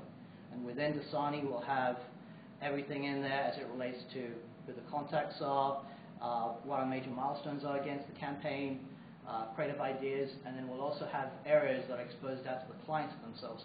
So elements, obviously, for the internal team, the entire internal team to understand what's going on with the actual assignment, and then also elements where the client can actually review work, review the latest SOWs or invoices and things like that. So client workspaces are probably the largest amount of workspaces we have out there. Around those, we really look at everything around how we're going to control things. We're going to make things accessible, the content, the workflow, and collaboration. So we use Active Directory as our main security model, right? So AD as our main security model for Exchange, for file access, and everything else. So we utilize SSO with Central Desktop. So that's how we really control access within teams, accessing workspaces, but within any of these silos, to make sense. Controlling certainly version control, which is a big element with all the various tools we were using before. Audit trails, and then obviously managing external users. In addition to that, obviously, we were able to consolidate many different tool sets. So things like, we had different conference bridging solutions and different WebEx solutions. One BD team really liked to use X, and the client team wanted to use X. So we're able to consolidate all those into one platform. Obviously, from a desktop and mobile app standpoint, file management is huge, I'm sure, for all of you guys. And so we created even workspaces to try and duplicate what you generally get out of a YouSendIt or Dropbox, right? So we wanted to control the sharing of files to our clients, to our vendors, to prospects, to whatever it may be. Even from a recruiting standpoint, if you're showing your reel, you want it just to go out to, say, 3 or 4 art directors you're trying to bring in, you just want to share that, but you don't want it to go everywhere in the world or through email and things like that. Prior, we were using a myriad of solutions, right, which my IT team couldn't control. You couldn't control that the BD guys had their own Box.net account, or the account folks had their own XYZ account. So we kind of eliminated those and tried to create similar solutions that they were used to. We do literally call it Dropbox because it's familiar to the end user, if that makes sense. So obviously content collaboration, wiki pages, online documents was a big element, things like the Excel side of things. We still do use Google Apps and Google Docs a little bit, but we're trying to migrate away from that as much as possible. So the online document side of things is very helpful. Events and calendaring, obviously. We do use, obviously, Exchange, so it's less of a feature for us, but it is for web conferences or web meetings and so forth. We've been able to create some workflow automation, so at Dan's point, we've tried to take this lesson through implementation. So we do automate things, little things, right? Office supply requests, right, are done through forms and workflow automation. An office supply request comes in, it routes it to the appropriate office manager in whichever office. Things like that. HR forms in general, there's some security concerns in there, so we haven't been able to be as robust as we want. Lists and forums and obviously proofing. We do use proofing a good bit, not as much as we should, but it is there. And then from a presence standpoint, we do encourage it. I'm really glad to see the new kind of threaded discussions within status and so forth. That's going to make it seem more like a Facebook type element. Content feeds, just like you guys are using. So we do for every client workspace, we try and create content feeds that relate to that client. So if it's a grocery company, what are the latest trends happening with that? Not only is it good for our internal teams to see that, but it's also great for our clients to see what the activity is. And then obviously threaded discussions and file sharing as you guys have seen before. So this is the hub, we call it. Okay, this is our intranet, and this is really where we steer every employee into. Now we've been able to consolidate down from about 12 different systems, really down to about 3. Central Desktop being one of them, NetSuite as our new ERP and CRM system, and OpenAir from a project management and resource planning and time entry standpoint. So we've really consolidated down quite a bit down to these systems, and what we've also been able to do is that there are still some point solutions we do have. So for instance, we use BombGuard for desktop remote management, for help desk and things like that. So instead of sending someone to a separate BombGuard site to initiate a remote session, or to enter a ticket through our ticketing system, or to go to ADP for HR and benefits, what we actually do is point them all to the hub, and then we just iframe in those applications into here. So for the end user, it seems like there's just one solution, even if we're using other point solutions behind it. Mainly because our strategy was to consolidate down everything into one central location, if you will. Even if we're using point solutions, we try and make it seem to the end user that you're still going to central desktop, to the hub, and starting your experience there, and then moving through. It's a great element from an onboarding standpoint. I mean, we basically can direct new employees there. They can see who's who, you know, who's the hotshot HTML5 developer right now, who's the hotshot creative team that's pushing through, things like that to keep things relevant. Feeds, we have on blogs and so forth, so we feed those in here, general agency news and so forth. So this is really what our ecosystem looks like today, right? If you remember the first slide I showed you, generally had all the various point solutions.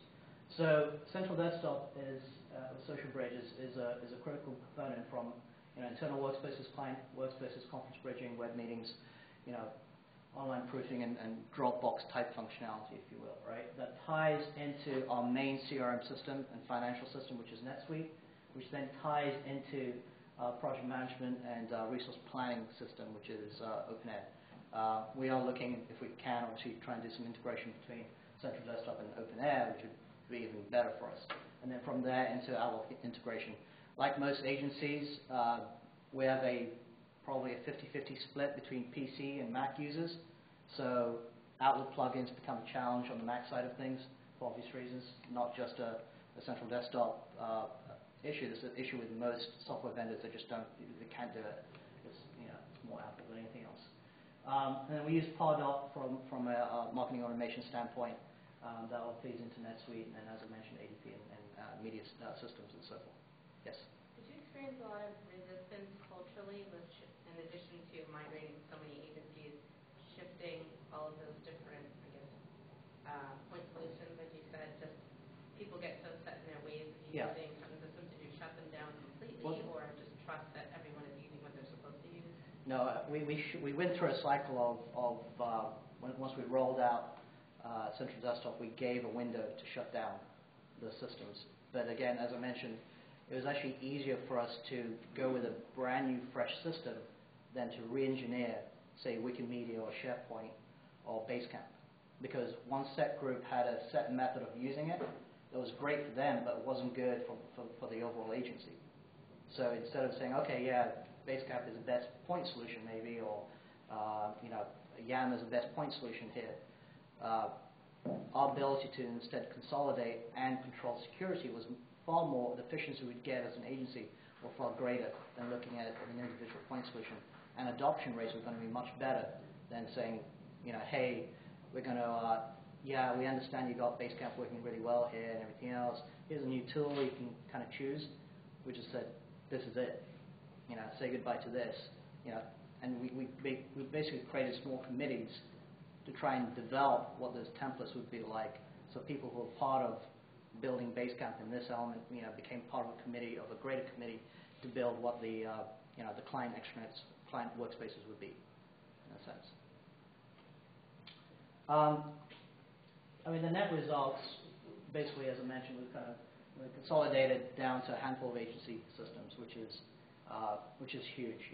Overall, it kind of reduced down the overall cost of all the various solutions in there. But more importantly, it reduced down the amount of effort we were putting on a day-to-day basis, not only from my IT team, but also just from my general operations team, my finance team, and so forth. As I mentioned, implementing something new as opposed to re-engineering an existing solution allowed us to just completely re-engineer our processes and mechanisms, which is what I had to do regardless.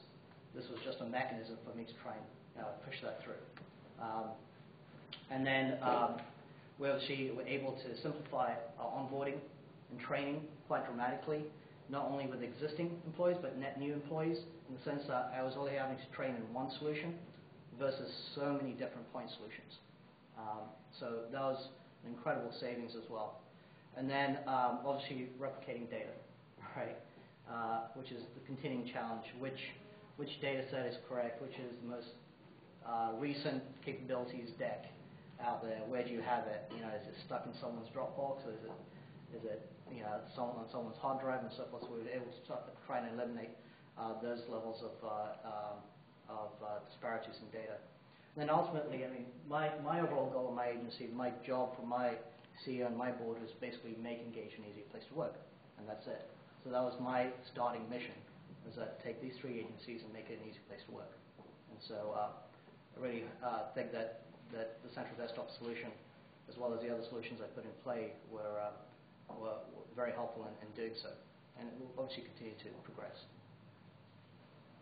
Can you explain the integration between Central Desktop and NetSuite? Yeah, right now there isn't, actually. There isn't a strong tie-in together. We just completed our Central Desktop and NetSuite, our NetSuite and OpenAir implementation, so we haven't actually gone down the paths of integrating. We're very curious about the new API additions you guys put into place that may help us. When we initiate a client, it's already going to be inside of NetSuite. That initiates the project into OpenAir, and we'd like it in conjunction to initiate a workspace in Central Desktop. Same thing with the contacts, all that kind of stuff. Yeah, so we'll run through a few questions that I have for Raj, but at the same time, if you guys have questions, feel free to raise your hand and we'll take them as we go. Before we get started, are any other pending questions? Okay. Actually, real quick. Yeah. So your intranet, what's that based on? That's based on Central Desktop? It is now, yeah. It was SharePoint, and our original implementation of SharePoint went fairly well. The only problem was that we couldn't adapt it fast enough. It was hard to get internal resources to put against it, so it was almost an overkill solution in the end. We really hoped that SharePoint would have been the right solution. We actually implement SharePoint for our clients. It was just more of a nightmare to try and get internal resources dedicated to it, to develop the templates, to develop the content. And as things were changing so fast with our agency, SharePoint was really staying behind. And so the workspace was actually able to accomplish most of the elements, not everything. But again, my goal wasn't to get the best point solution in every aspect from Central Desktop. Is to basically get as good as I can get and have a central kind of SSO model, security model around it. Yeah. And this was your own thought, or was this something you saw based off of another Central Desktop model for creating an intranet off of it? No, no. The initial thing I ever saw out of Central Desktop was actually through another agency where they were just using it from a client extranet side of things. And so that was very similar to what we were doing with Basecamp. And so as I started digging deep into it, they were actually showing me, once I got into the sales cycle of Central Desktop, they were showing me intranets, but not necessarily for agencies, for other verticals that they service. So I didn't think there was a good reason why we couldn't do that. Perfect answer, thank you. Yeah. And coming from the union of 3 agencies, can you talk a bit about how, in creating the hub, how that's had an impact, I would think a positive impact on your overall collaborative culture and kind of the working dynamics within your internal teams? Yeah, the hub has been a great element in the sense that it speaks to the entire agency as opposed to speaking to the legacy elements that existed, right? In addition to that, it's extremely easy for them to go in there and add content and edit content. We had certainly collaboration systems in play before. We were using Wikimedia, for instance, right? Which are great for the developers. And if you've used Wikimedia before, you know that you need to know the tags that are involved within them, right? So they work great for folks in technology services and maybe a UX team. But you have a print designer or a client in there and they get lost within that system, right? So the hub became a very easy place to add content, much easier than Wikimedia. And so we also concentrated specific teams to take ownership of different content areas. And so in general, instead of people in various offices not really understanding, what does a front-end developer do compared to a Java developer, right? Or what is really the premise of an art director and copywriter pairing, right? It allowed us to build out that content in a very fast manner, and allowed that collaboration to actually happen, and allowed that content sharing to exist and learnings of an agency, as opposed to my marketing department trying to send something out, my account team trying to send something out agency-wide via email, all those very aspects. My PM team trying to make sure that folks understand what PMs do and so forth. So it became an easy point for everyone to understand and shape the way they wanted. Yeah. And did you? I know different teams had different adjustment periods. Did you find any interesting insights as different groups were coming along in kind of their onboarding with SocialBridge and the platform in general? Yeah. So ironically, the initial intent was on the client extranet side of things, and as you can see, we've deployed it really to solve a lot of different solutions. In the end, we actually deployed out the hub first, because really nothing like that existed outside of a SharePoint implementation that was very loose with not that great content, if you will. So once that was deployed, the interesting aspect was that I didn't expect something like the Dropbox workspace to be used that much, and that was used a lot, by various team members, just sharing files and so forth.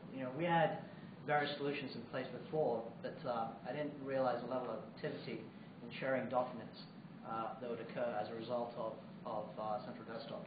So that was a huge element. And then the other surprising element was that even if we had all these various point solutions, the reality was that we found out that when we actually went to speak about Central Desktop and all the various features, a lot of people didn't even know Yammer existed, right, in the agency. I was shocked. I was like, you really don't know Yammer exists? They were just, dead to those features that came out at some point, that were championed by a department or a specific office, and they just didn't pay attention. So when I was actually deploying out this solution, I'd say, it's just like this, and you've been using this, and I go to a specific office or a specific department, they're like, I've never seen that before. We didn't even know that existed. So the adoption rate was dramatically far greater than I expected, because I was pushing out solutions that, yes, the agency in theory had, but these guys didn't know anything about. Curious just came to mind. Did you notice, not regional things, but in deploying across different offices and your network of offices, were there differences in Atlanta where you're based versus Columbus and Pittsburgh, or did the cloud effect really standardize everybody and the process was kind of seamless? Yeah, what I try to do is when we were implementing, we had basically almost champions coming out of every office. So so it wasn't just like Raj is based out of Atlanta, so this is an Atlanta thing, kind of thing, right? So that helped quite a bit in the sense that you had champions in the other offices, and my role is I'm on the road quite a bit in all of the other offices, so I'm constantly trying to push those kind of elements in the sense of how could you use this and so forth. Okay. Is that how you control comments? Because it's like Facebook, so it's like comments can get out of control, and did you have a second person in a group controlling that? No, not really. We try not to control the comments. No, I mean what I'm saying is in non-essential comments don't really necessary to the project or whatever. Is there a person that controls that? It's like, well, that's not essential, that you get rid of it. There isn't. To be honest, if it's client related, we're focusing the conversation in a client workspace. If it's agency related, it's in an internal workspace. If it's department related, it's focused into a department workspace. So it's relevant at some point. If someone comments and it's out of place in a workspace, I don't think anyone pays attention to it. Right. Hopefully. Well, you know what I'm saying? Like, cause if you've been on Facebook, it's yeah. like comments, and then pretty soon you're going through like 50 different things, maybe non-essential for the project. And I don't know if there's like somebody like. I mean, within each of the client workspaces, there's certainly the workspace admin, which is typically either the AM or the PM within that, and I guess they do control that to some extent, but there's no formalized cadence around that, if that makes sense. Yeah. So no moderator kind of. No moderator, no. Okay. No. I know we've talked in the past about the Dropbox-like functionality. Were there any other kind of unexpected gains that you saw that came out of it? That the premise was A, but once implemented, B really surprised you. I think Dropbox was one of the most liked features. Yeah. I was surprised that the proofing really wasn't used as much as I thought it would be, because it's an extremely powerful tool. Do you know why that was? Why you didn't have I think people still just prefer printing out comps and marking them up to some degree. I think it can be used when you're doing some proofing with, some comp approvals with clients who are used to things like that. But there's just a certain element that certain creative teams, certain AMs, PMs, and so forth, just physically, there's a premise, there's a notion here that I want to make sure that I also share, in the sense that my philosophy is always that tools are mechanisms to try and do something, but they're not the end-all solution. I actually advocate, although I'm a guy who implements systems for companies, if that makes sense, I advocate someone getting off the butt and speak to someone, right? Yes, there's IM, there's Central Desktop, there's all these various systems, but there's never you gain so much more from physical interaction. So even when I was implementing this, and prior to kind of, breaking things apart and bringing them back together, the other element, we were moving resources between offices quite a bit, physically moving them. There's that physical element that drives collaboration, and then systems really just help spawn that through. But I'm a firm believer in get off your ass and speak to someone. Don't just IM them or email them. I don't want to see a 2-line email when you could just come over and ask me something. Yeah. And how do the offices break down? Do you separate them by functionality at all, or? No. Okay. We've tried many different models, and we're in our third model right now, which is it's a team-based model, so cross disciplines within a team. So a team exists with anywhere from, say, 15 to 25 resources, and they have a book of business that they run, they grow, they learn, they push. Those teams are made up of account folks, PMs, creatives, UX folks, print designers, event guys, you name it. Outside of the teams are the department heads. So we move the department heads completely outside of the team. So the department heads, their job is to ensure that consistency occurs between every single team. And we operate 9 teams across the offices. In some cases, a team may have folks from various offices as part of it. We try and tailor the types of resources into a team that makes the best sense for the best quality of work that's going to come out, in essence. So it's we try to, as much as possible, this isn't a Atlanta agency or Columbus agency. This isn't just the creative group or the technology group. This is a team, and yes, you have progression as a developer to the next stages or as a designer. By you being inside of the Atlanta office or the Columbus office doesn't mean that you have a benefit of someone else. Gotcha. How do you see the culture of collaboration kind of informing the agency's path going forward? I know you coming out of the union of 3 agencies, there was probably a collaborative culture in place to an extent.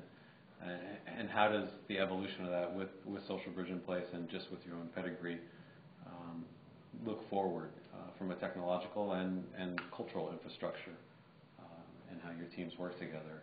How do you kind of model that out, and what do you see for Engauge? Yeah, so we're firm believers in thought leadership and ideas, right? And ideas hopefully spawn more ideas and ways to collaborate. The only method for us to really create ideas, in a sense, is through collaboration, right? We form very similar aspects in the sense that an idea comes from anyone, right? The assistant AE to the chief creative officer to whoever it may be. So collaboration has always been a critical component of all of the legacy agencies. So that's something that luckily we didn't have to kind of recreate in a sense. However, collaboration from multiple locations has been something we've had to enable in essence. So we have specific groups in the agency that take a lot of content and distill it down into thought leadership type work, or something we call fodder, which is just daily kind of tidbits on something that's cool, maybe 3D building projectors, or maybe some robotic stuff that's happening, and we try and spawn that through information that's vitable inside of the hub, in essence, so the agency can see that, and then everyone can kind of talk about it a little bit.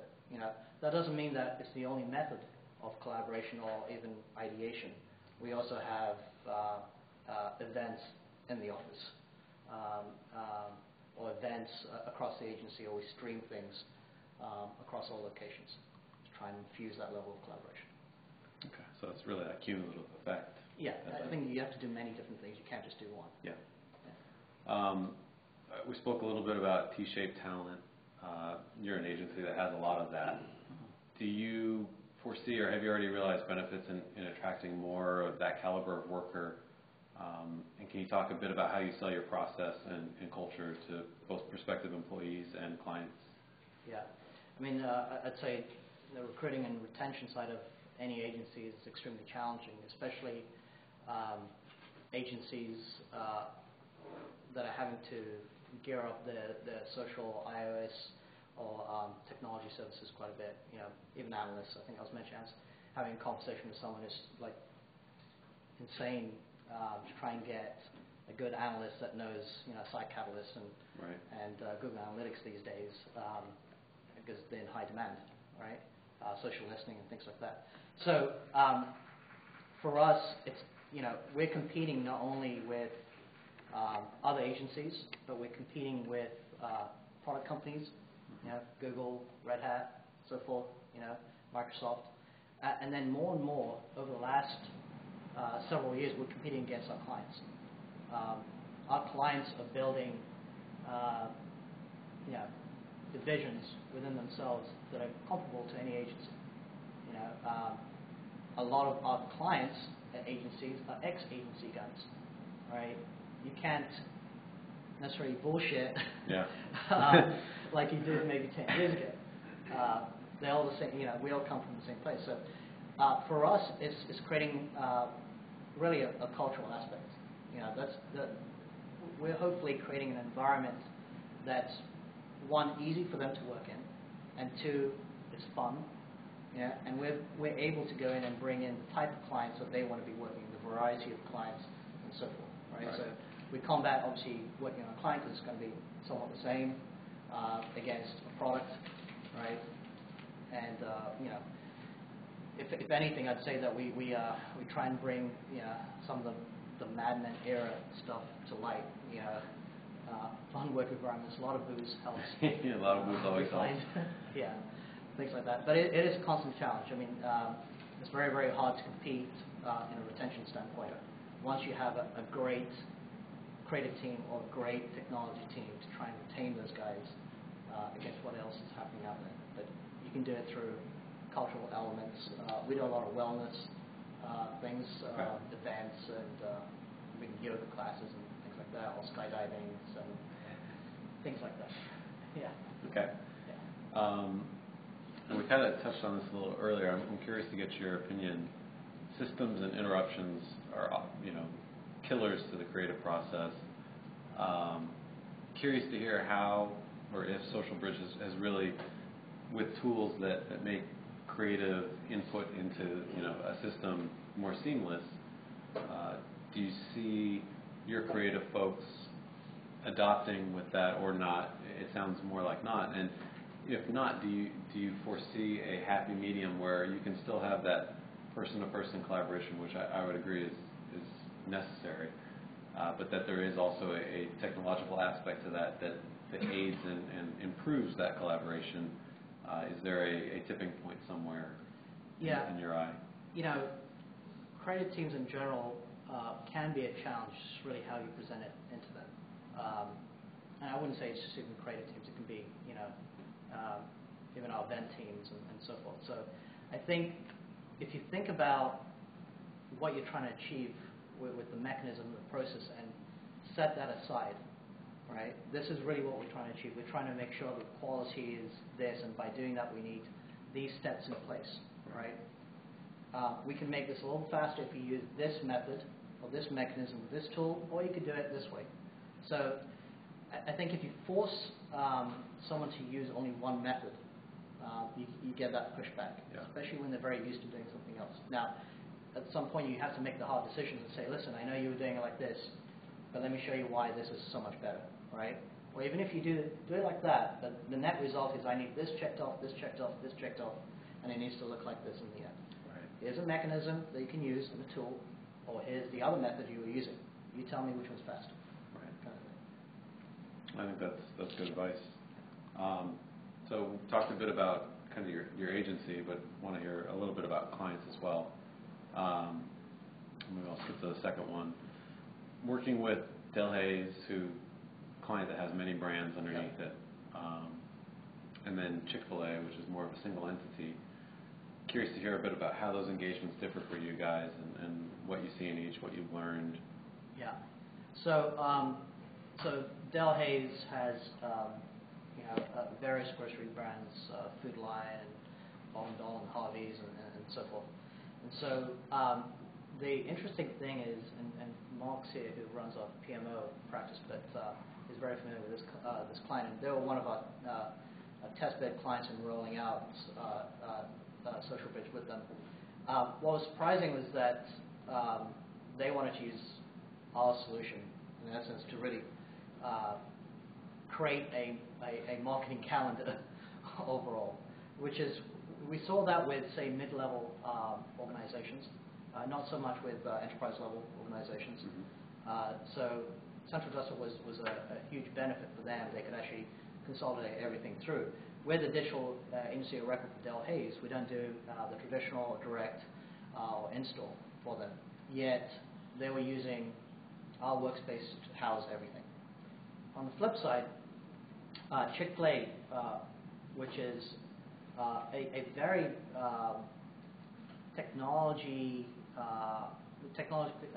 innovative technology company, surprisingly. I mean, you may think of Chick-fil-A as maybe not as, it's a restaurant, it's a QSR side of things, how innovative they're going to be, but they're actually very, very innovative. So they have a lot of agencies that are pushing the boundaries.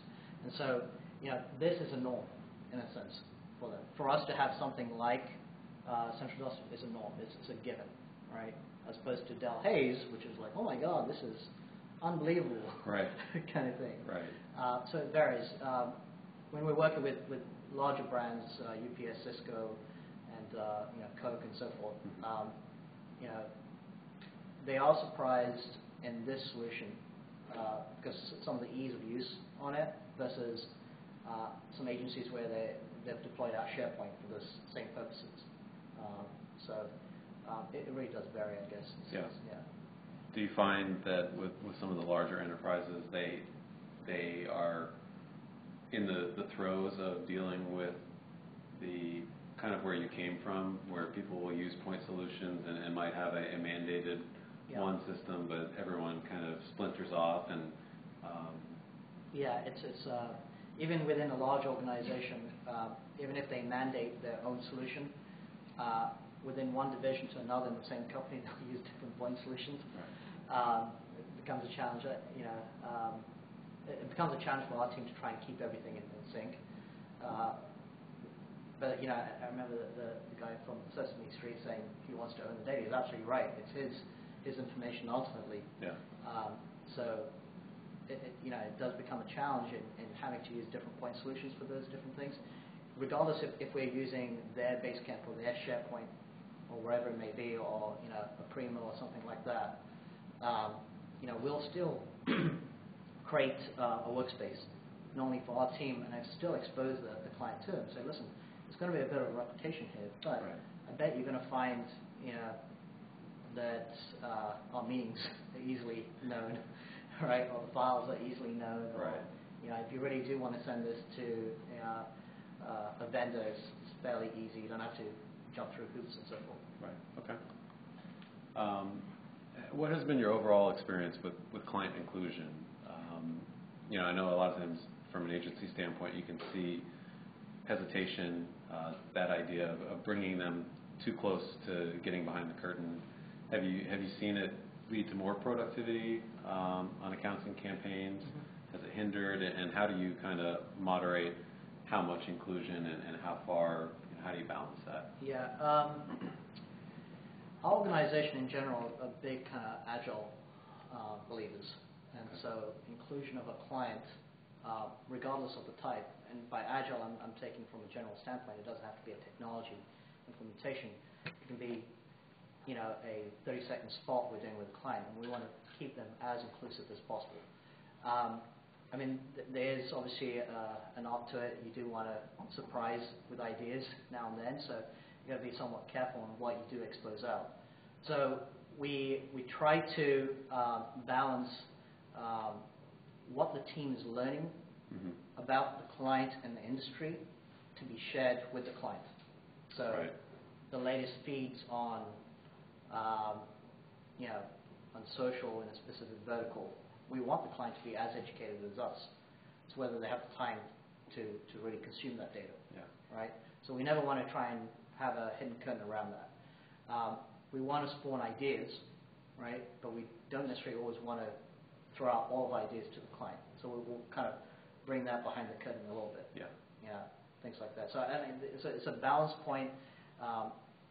There's some general things that I think if you can get the client to buy in and be part of your team, and you part of their team, you're in a win-win situation. If you're playing cloak and daggers too much, then it can backfire on you ultimately. We have a few minutes left. I'd like to open it up. I know you guys have been offering up any questions you have while we're going. Any other questions at this time? Okay. I think I have one more on here. Just in terms of client satisfaction, and have there been any rave reviews and clients? I know Delhaize at first. I don't know if they're one of the clients you had kind of beta tested with. They were, yeah. Yeah. They're one of our betas, yeah. They absolutely love it. And how did you go through that decision, to slowly roll it out before really jumping in? Based on which teams we felt were more ready. Okay. In essence, which teams already had pretty well organized Basecamp implementations or Jira implementations or whatever it may be. So whoever was the more organized, we took them and said, okay, recreate this. Okay. Or define out what that was. And that was really also a method to try and develop our templates as well. So before we try to beta it out with 5 or 6 clients, and that changed our ideas on our templates. And we're probably in the sense of coming back now, 6-7 months past implementation, to kind of revisit everything again and say, well, all right, what's really working now and what's not. So there are some champions in the sense that, again, I always feel like the mid-sized clients for us seem to get a lot more of a benefit out of it. Larger clients typically just still don't want to log into something. They want the account director to distill it over a phone call or something. Interesting. So. Okay. Yes. Are you guys on like one server? Because like, what happens if your server goes down? You're like completely shut down, right? Like if this is on a server, this is like server based, right? I mean, aren't you on a server? So if your IT says, oh, we're gonna like upgrade our servers, we got to take down the servers. SocialBridge is like cloud based. Yeah. There's no install. It doesn't live on premise. Right. Okay. Yeah, actually, we moved. We were using Paris EAS as our main kind of financial system and job management system prior, which was an install solution. So there'd never be like any outages at all? No. There were outages. Okay. Yeah. So my overall strategy was when we were consolidating was also move everything into the cloud. Okay. Yeah. So NetSuite's on the cloud, OpenAir's on the cloud, Central Desktop's on the cloud. There's really no solutions I have in-house anymore. Okay. Even hosting with clients, we use Amazon pretty much for everything. Yeah. So it's cut down beneath there. Are you talking about Jira a little bit? Are you guys still using Jira from a development perspective? We are for one or two of our clients that are a lot more agile driven.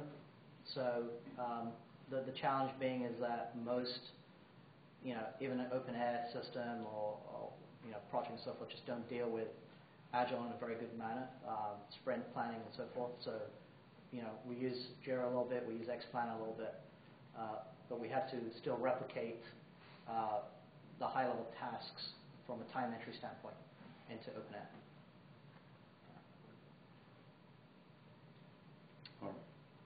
Do you use Central Desktop at all with these agile clients, or have you set up a job that way with using sprints instead of doing the waterfall? We don't use Central Desktop in any way for project management. Okay, so only your open air. Yeah.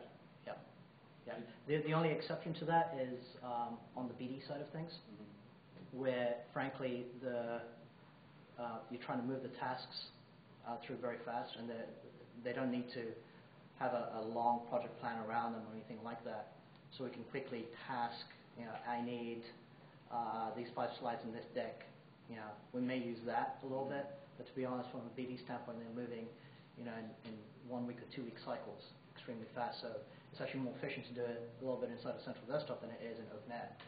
But we still record the time and the project, the BD project, in OpenAir, so we can track against our efforts. So if you're not using it for project management, are you guys using it for like studio and pre-press as well at all? No. I think just to speak to the project management side, the niche that does work really well for us, because we're in a little bit of a unique situation because we have OpenAir, which is a project management software tool, and it has really robust functionality from integrating Microsoft project plans to resource management. So we're not trying to have 2 systems doing the same thing, but where Central Desktop plays really nicely is on the task collaboration side of things. So my project managers have to use OpenAir to do their project planning and put in task assignments for timesheet entry. What OpenAir doesn't do a very good job is once you have to collaborate around a specific task, particularly on quick turn things like maintenance things that happen on a weekly basis, like we talked about Engauge, which is a client that we do a ton of daily and weekly updates for. We're using Central Desktop to do a lot of that task collaboration within Central Desktop versus doing it in OpenAir, which doesn't have capabilities. Yeah, that's another interesting point. We also use the client workspace to initiate client requests, so via the workflows, but not necessarily to task those out, but to take in the inbound request, maintenance level stuff. So then the project managers can basically execute against those. Is that using the bug tracker or the workflow? Using the workflow, so just simple forms, and then just some workflows behind that to notify. Yeah. Great. Well, I think that wraps it up. I thank you again, Raj, and thank you all.